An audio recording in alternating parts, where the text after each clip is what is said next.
Bakwethu siyadibana njalo kuleli viki kuzifundo zethu ezamaviki wonke buza iBhayibheli likuphendule.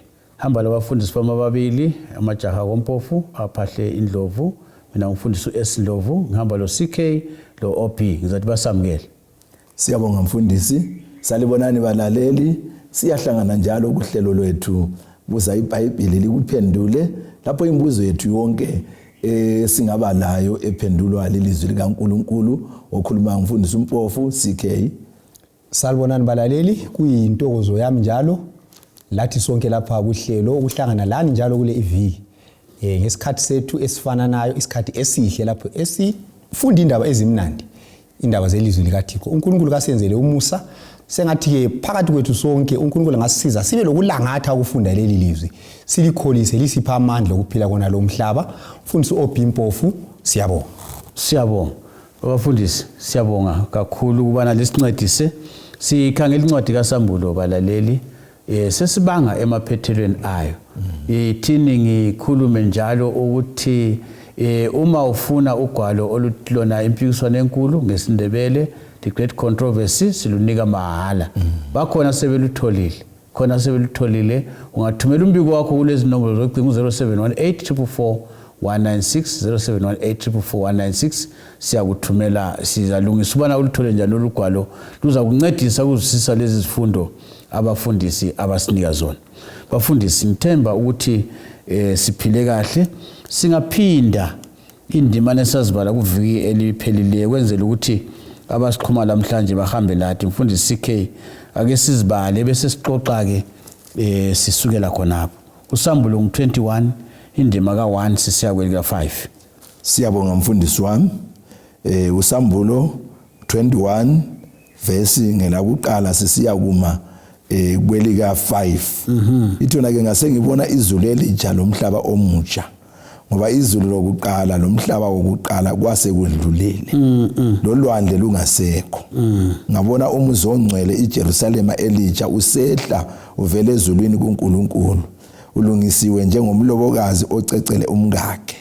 Ngezwa ilizwi elikhulu livela esihlalweni sobukhosi lisithi, bheka indawo yokuhlala uNkulunkulu isebantwini, uza kuhlala labo, baza kuba ngabantu bakhe. uNkulunkulu uqobo uza kuba labo, azesule izinyembezi zonke emehlweni abo. Ukufa akusayi kuba khona, lokulila lokukhala lobuhlungu, ngoba izinto zokuqala sezedlulile. Wasesithi ohlezi esihlalweni sobukhosi, bheka ngenza konke kube kutsha. Wathi bhala lokhu ngoba lamazwi aqinisile aqotho.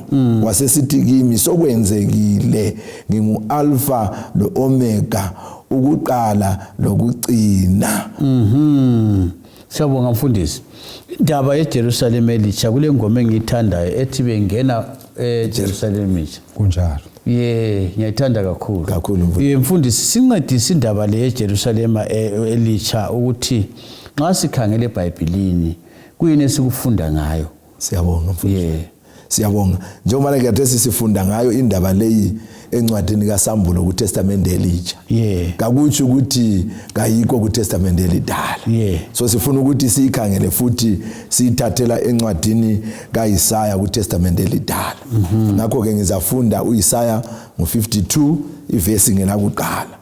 WaIsaya ngo52 kuTestament elidala ivesi ngelakuqala. Ithuna ke vuka uhlome amandla akho wena Ziyoni. Wambathe ingubo zakho ezinhle wena Jerusalema umuzi ongcwele, ngoba kakusayi kungena kuwe ongasokanga ongcolileyo. So sinanzelela lapha ukuthi ngale kuSambulo uJohane uboniswa izulu elitsha lomhlaba omutsha, ngoba kudala sokwedlulile. So lapha ke sinanzela ukuthi kuTestament elidala lapha siyatshelwa futhi ngomuzi wona lo oliJerusalema. Sitshela ukubana ke lo ngumuzi ongcwele okungangeni khona ongasokanga. Nxa sikhuluma ngokusoka kasikhulumi ngokusoka kwenyama, kodwa ke sikhuluma ngomuntu oyabe engazilungiselelanga wazihlambulula wamukela uJesu njengenkosi lomsindisi, abe secina esithena ke lokungcolileyo kakungeni. again ngoba leli lizulu elitsha lomhlaba omutsha lapho abantu bakaNkulunkulu abazahlala loNkulunkulu wabo. Mfundisi ungasibisela kancane angazi ukuthi ufuna ukubuyela kungakanani. Ngikhumbula sisiya eIsrael safika etempelini elidala kunjalo. Angisazi mba ukhona mba ongekho ngaleso sikhathi kodwa ke safika lapho kulomduli abakhalela khona kuJerusalem lakudala. Yebo. Babehloma izincwadi amaJuda khona phana kuthiwa iWailing Hall ngesizwe kunjalo. Ungasincedisa njani abalaleli bayadinga ukuthi kanti vele iJerusalem leli kwakuyini kwakusukele ngaphi singakaliboni ngale kusambulo kuTestament elidala isisekelo salo sisimi kanjani? Siyabonga mfundisi wami.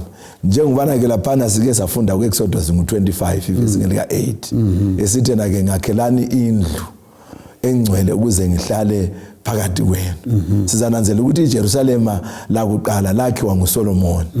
Lilakhiwe impahla yakhona lanxa yayiqoqwe nguDavida uyise kaSolomon. Kodwa ke uNkulunkulu wathi ngenxa yokuthi uDavida nguye wahlela isizwe esilwa izimpi wathi kaloyisa ukuthi alakhe iJerusalem lazokwakhiwa indodana yakhe uSolomon. iJerusalem elalakhiwe nguSolomon lalakhiwe ngendlela emangalisayo kakhulu. Uzananzelela ukuthi lalona lelo elakhiwa ngemva kokuchiswa ngumlilo nguNebukadnezar lombuso weBabilona lalingafinyelela kulelo elika Solomon lakuqala. Kodwa ke leli kwakuyindawo lapho ababesiyakhonzela khona uNkulunkulu. Even uSolomon enikela wakhule ukuthi uNkulunkulu nxa singahlaselwa loba yindlala umkhuhlane yisifo yizitha singabuya sizokhala siphakathi kwale ndlu uzakuzwa lo emzini angakhala kuwe lapho uzakuzwa.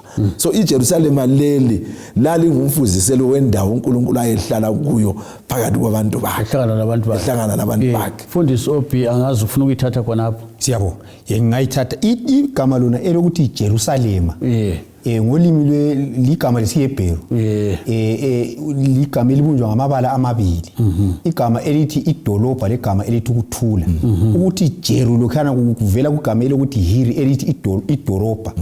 Then legama elithi shalom elijayelekileyo. So ukuthi Jerusalem ligama elithi idolobha elokuthula, a city of peace.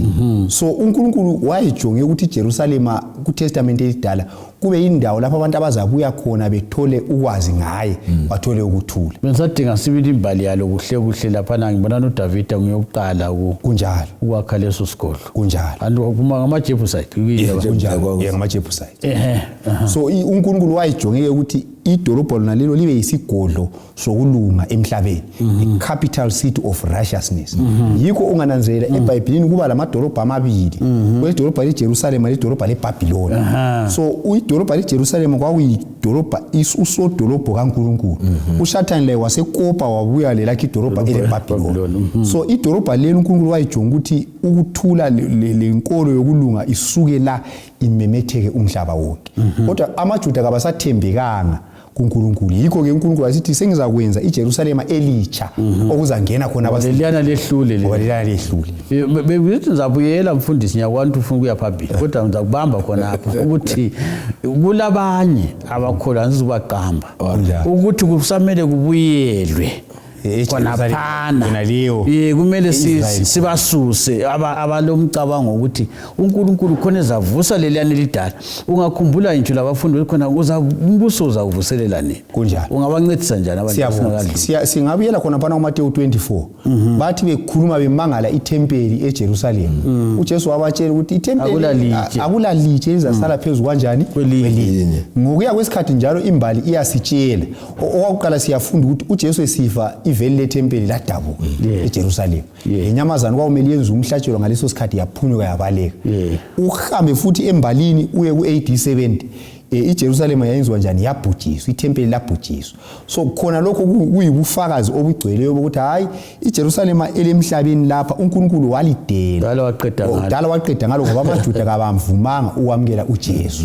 Yikho kade sesikhuluma ngeJerusalem elitsha elisekhaya ezulwini leli elise-Israyeli kakuseyilo esesilekhangelele thina njengamaKristu. Sesikhangelele umuzi uJesu asithembisa wona osezulwini ukuthi iBhayibheli lisebenzise lithi idolobha leli Jerusalema elitsha lithatha umnakano ukuthi iJerusalema leli lisemhlabeni elidala iJerusalema elidala lalingumfuselo weJerusalema elitsha so elidala asabuyele emuva kuJerusalema elidala sesiya phambili eJerusalema elitsha ungakadluli mfundisi uncede mina anti kwesikhathi geography yakubaleka eclassini kanje yitelevivi khathesi kunjalo kunjalo asibali indimana le ufuna ukusincedisa ngayo ngeJerusalem elidala le Isaiah 60 ivesi 14 ithi yona njalo amadodana alabo abahlukuluzekileyo bazakuza bekhothama kuwe lalabo akade bekweyisa bazakuwela phansi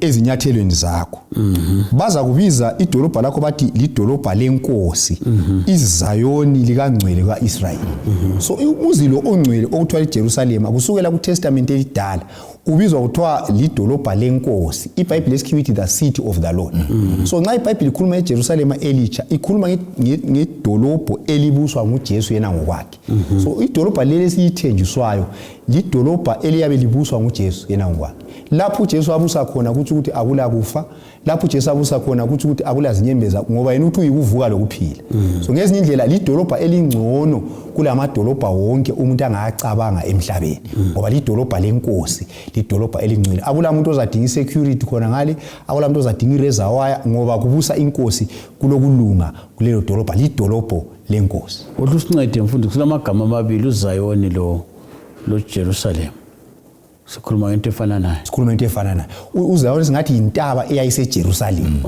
so into yinye so kwezinye indawo iBhayibheli ungahamba kumaHebheru ngale ngicabanga ukuthi ngesayithinta emavini alandela kumaHebheru 12 verse 22 lo 23 yasitshela ukuthi thwala ifike entabeni yaseZiyoni esigodlweni so entabeni yaseZiyoni eJerusalem elitsha endaweni kaNkulunkulu intaba liyana kunjalo kusikhathi kuyasezizwana kubiza umusi kunjalo siyafunda mfundisi CK sincedise ngendaba yokuthi uNkulunkulu usebenzisani ukwakha iJerusalem leli njalo kusinika themba bani siyabonga mfundisi wami sizafunda lapha encwadini kaIsaiah 54 ivesi ngelika 11 usiya kwelika 17 okunengi okwasetshenziswayo ukwakha iJerusalem kucasiswe kuhle kakhulu kona la mavesi but uvesi ngu17 ke muye osinika ithemba sibili lokuthi uNkulunkulu usilungisele okuhle ngomuzi weJerusalem Isaiah 54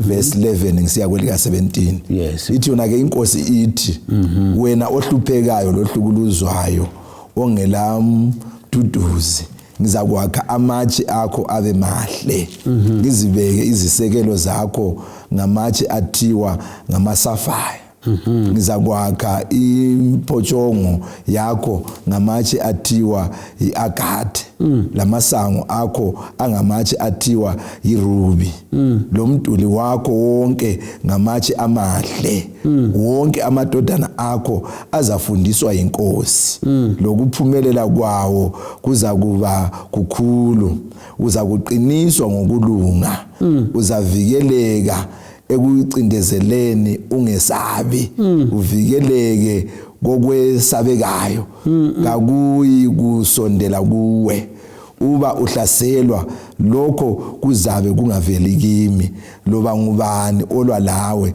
uzakwahlulwa ngenxa yakho kuyimi odale umkhandi ovuthela umlilo wamalahle enze izikhali zomsebenzi wakhe kuyimi futhi odale umcithi ukuba acithe verse ngu17 kakula sikhali esizakhandelwa wena esizakuphumelela bonke abakumangalelayo bazakwehluleka sinjalo isabelo sezinceku zenkosi lokulunga kwazo okuvela kimi kutsho inkosi amen siyabonga ke so okwakhe iJerusalem lapha sikuteliwe lapha kubana ke kulamatshe lawa athiwa isafaya amanye akhona iagate amanye akhona iruby So ke ngamatshe amahle lawo aligugu akha iJerusalem. So bese sitshelwa ke nxa usehla ke kakhulu kuvesi ngu13 uze uyefika ku17 ibisi sithona ke amadodana akho azafundiswa inkosi lokuphumelela kwawo kuza kuba kukhulu. Ngamanye amazwi ozabe sefundisa eJerusalem kuyabe sokunguNkulunkulu uqobo lwakhe ukwenzela ukuthi ofundisiweyo ahla kubamba akubambisise ethi uzaqiniswa ngokulunga uvikeleke kubo bonke abakuncindezelayo uvikeleke kokwesabekayo ngoba kakula kwesabeka okuzabe kukhona ngoba yimi engilungise konke abese sithi ekucineni kwako konke engikuthandileyo uthi kakula sikhali esikhandiweyo esiza kuphumelela silungiselele wena ngoba inkosi izaba ikuvikele emzini weJerusalem. So lokhu kusinika ithemba lokuthi sibeni khona emzini lo oyiJerusalem ngoba sizabe sivikelekile kuko konke okusihlukuluzayo okusigcindezelayo lakho konke esikulungiselwa izitha siyabe sivikelekile. Nxa ukhuluma ngokuvikeleka mfundisi amadolobho wona lesiwakhayo esithokoza ngawo omunye wathi lokuphume ubusuka kuphumeke kunjalo mfundisi wami sokufanele ukuthi ube lokuligabha kwakho okuthambisela ukuthi uzincedise ebusuku ngoba ungaphuma phandle nxa kuyikuthi itoilet phandle umindlu yokuzincedisa iphandle usufile kunjalo mfundisi ngilibalisa okunenge okwenzakalayo kusinika themba bani ukwazi ukuthi uNkulunkulu usilungisela indawo enjalo edlula amadolobho la esiwaziyo kunjalo mfundisi wami manje lawo umuzi weJerusalem walapha emhlabeni wawulomduli ababeziqenya ngawo ukuthi kakula sithi singangena kodwa ke namhla sikhuluma ngomduli osulunxiwe abakhala khona kodwa lo kaNkulunkulu kakula sitha esizangena ngoba uNkulunkulu nguye uyabe esivikela. So kusinika ithemba lokuthi sibe khona emzini lo lapho singasoze singenwe kwesaba.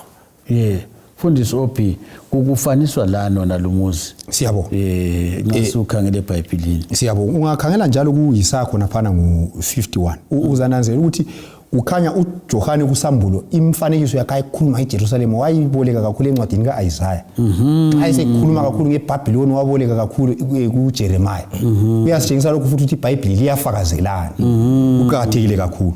So lapha ungakhangela uIsaiah ngo51 verse ngelika 3 ithi yona ngoba inkosi iza kududuza iZayoni iza kududuza indawo zayo ezidilikileyo iza kwenza inkangala yawo ibe njengeEdeni iza kwenza inkangala yawo ibe njengensimu yenkosi intokozo lokuthaba kuzatholakala kuyo lokubonga lamazwi okuhlabelela. So lapha siyabona ukuthi iZayoni kumbe iJerusalem ifaniswa lensimu yenkosi kumbe ingadi yaseEdeni. So idolobha leli eleJerusalem iJerusalem elitsha lesikhuluma ngayo lifaniswa leEdeni. Lanxa abafundi beBhayibheli bevumelana ukuthi iJerusalem elitsha lizabe liceciswe ngcono ukwedlula iEdeni yasendulo.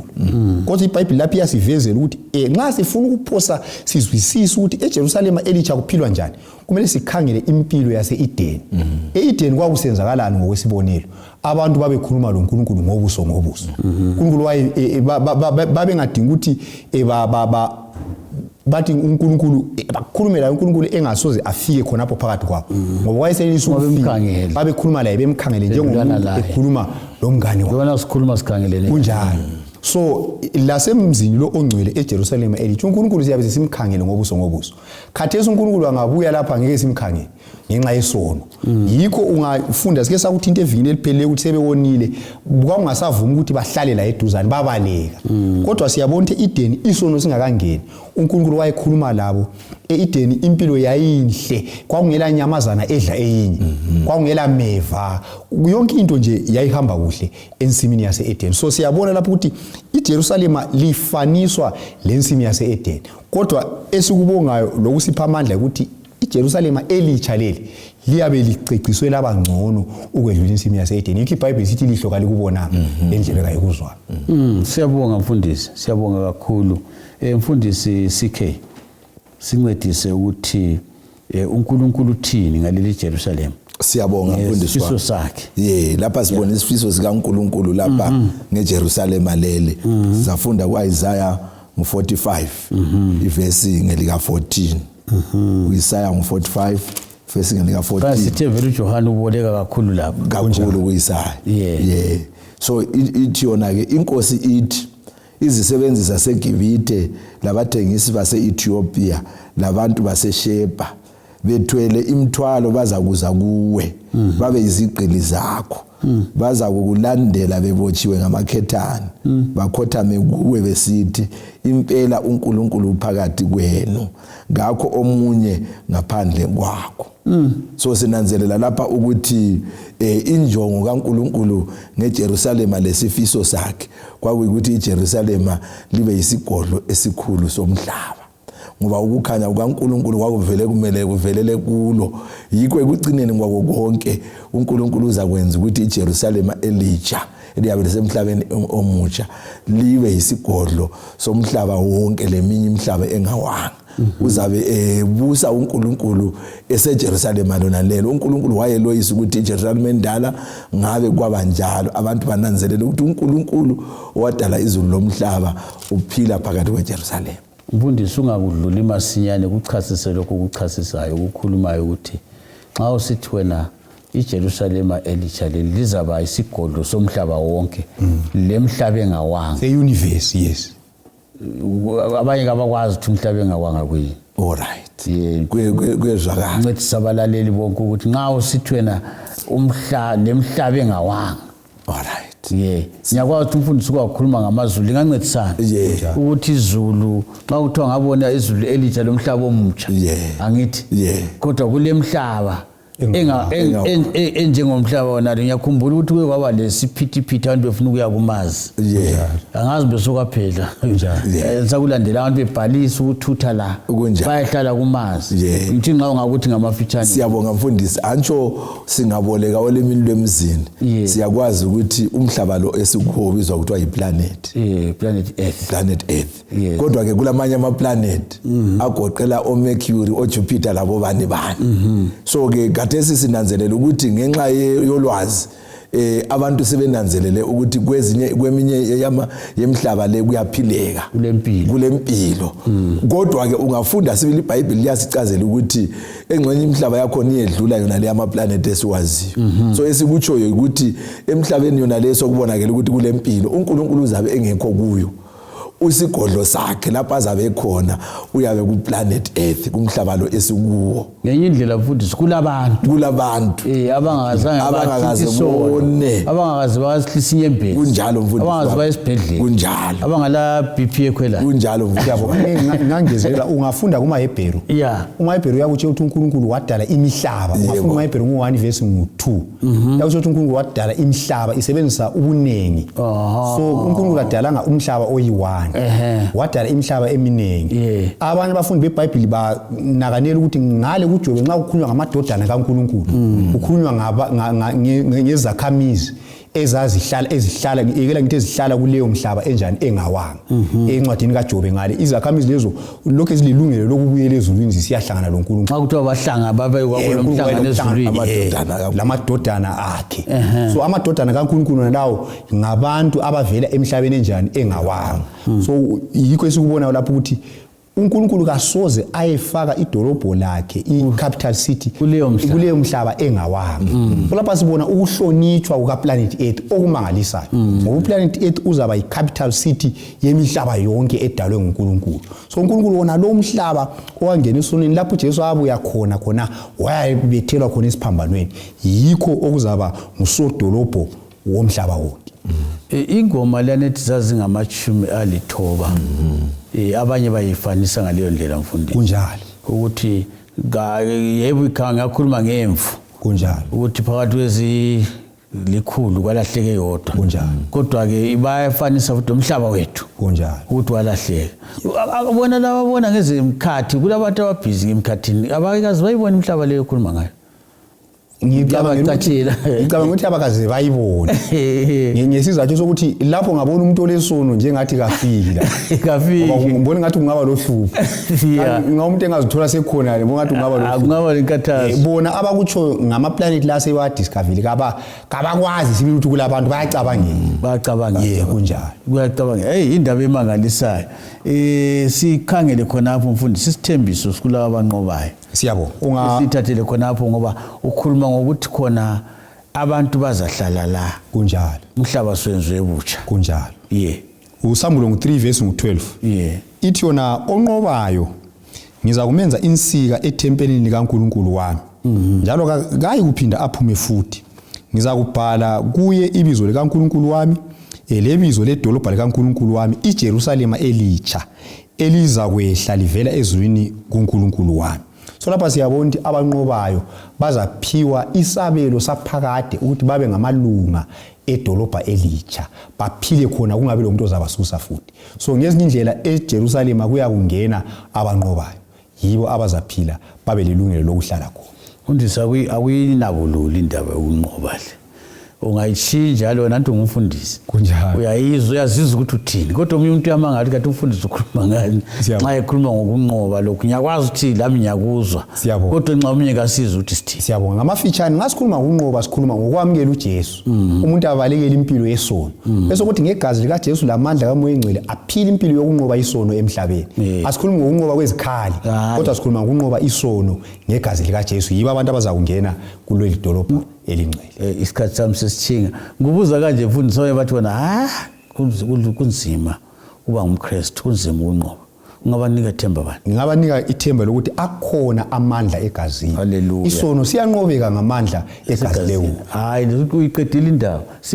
Sigqibe. Siyabonga mfundisi wami. Umuzi lo uAbraham uthini ngawo? Siyabonga sizafunda umaHebheru 11 ivesi ngelika 10 lelika 16 ukwenza ukuthi sibambe isikhathi. Ithi yona ke kuvesi ngu10 kumbe ngiqalise ku9 ngokukholwa wahlala njengomuntu wezizweni elizweni lokuthenjiswa ehlala emathenteni lo Isaka lo Jacob ababe izindlalifa kanye laye zasesithembiso ngoba wayelindele umuzi olezisekelo eziqinileyo owakhiwa wenziwa nguNkulunkulu. Ivesi ngu7 abe sesithi kodwa ke bafisa ilizwe elihle kulalelo okutsho elasezulwini. Ngamanye amazwi umuzi lo weJerusalema wenziwe nguNkulunkulu, wakhiwe nguNkulunkulu. Abraham awufisayo lo Isaac lo Jacob. Opi ungathini lithemba bani silithola ngaleli Jerusalem elitsha? Siyabonga. Sithi thina likhona idolobha elingela zinhlupho elakhiwe nguNkulunkulu. Idolobha ongakazulibone selokho wazalwayo.